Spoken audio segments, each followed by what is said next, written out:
مساء الخيرات وأهلا وسهلا فيكم متابعينا الأعزاء. وصفتنا اليوم من مطبخ فانيلا سويت هي كيكة الفريز.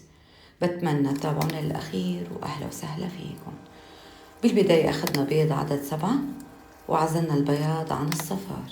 بحب أذكر من بداية شغلنا لازم يكون الفرن محمى، وبتذكر الخبز دائما على الرف الوسط والحرارة دائما 190.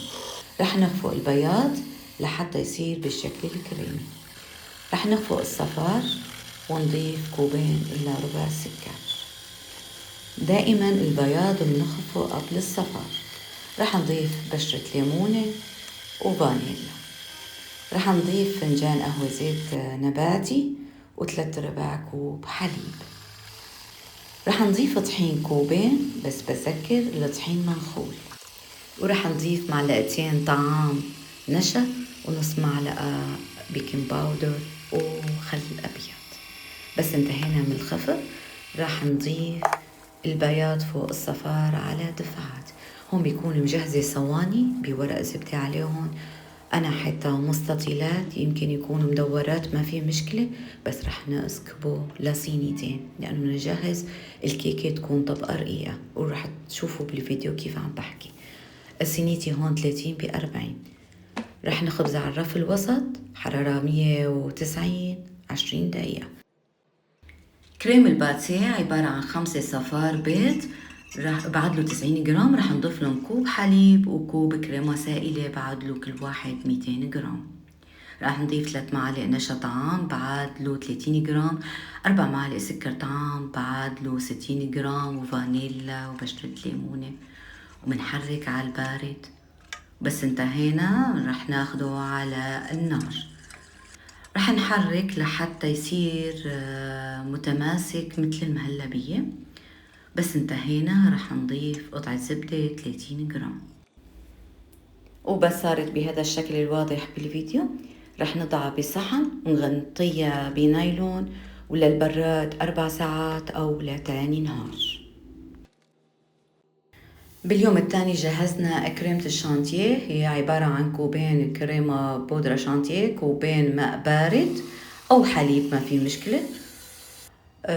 بس خلصنا خفق الكريمة الشانتيه رح نخفق الكريم الباتيه وبنخلطهم مع بعضهم، وهون بيصير أطيب حشوة اسمها كريمة الموسيليني. الكيك مثل ما قلت لكم صبيته على صينيتين. بدنا نجيب دائرتين، وحدة أكبر ووحدة أصغر، ورح نقطع الكيك لدوائر مثل ما واضح بالفيديو. بدنا نحن يكون عنا 3 دوائر، دائرتين كبار ودائرة أصغر وسط. هاي الدائرة الوسط الأصغر رح أفرجيكم شلون هيك بنشكل طبقة كيك. هاي رح تكون الطبقة الوسط بالكيك.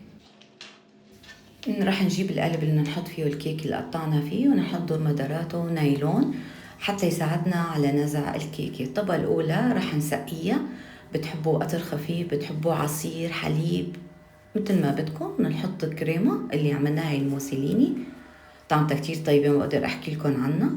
ورح نجيب حبات الفريز ونضعهم دور مدارات الكيك. طبعا عم نثبتهم على النايلون، ورح نحشي الكيكة بالفريز لهي اسمها كيكة الفريز. طبقة رقيقة من الكريمة فوق الحبات الفريز لحتى بدنا نقسم قطعة الكيك تكون متماسكة. الطبقة الوسط اللي حكينا عنها شوفوا شلون حطيناها زبطناها ولا بينت انه مقسومة. طبعا بدها تكون دائرتها اصغر لانه في حجم الفريزات. رح نضع الكريمة دور مدارات الفريزات لحتى يثبتوا،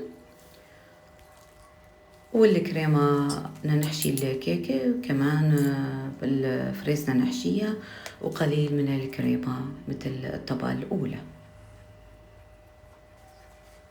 والطبقة الأخيرة اللي بقيت عنا منثبتها ومنسقيها خفيف ومنكبسها على البراد ليوم كامل بالبراد.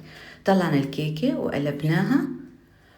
هون عندي مرحلة نزع النايلون وقلبها للطرف الثاني انحسبت، ما في غير اني نزعنا النايلون وقلبناها للطرف الثاني. هلا الكريمة الموسيليني عم نزين فيها الكيكة، وهلا عم نزين بحبات الفريز. هلأ هون الزينة نحن بنقدر نحكي إنه الزينة اختيارية كيف انتو بتحبوا، بس أنا بحبها بهذا الشكل، بحس تعطي إنه جمال.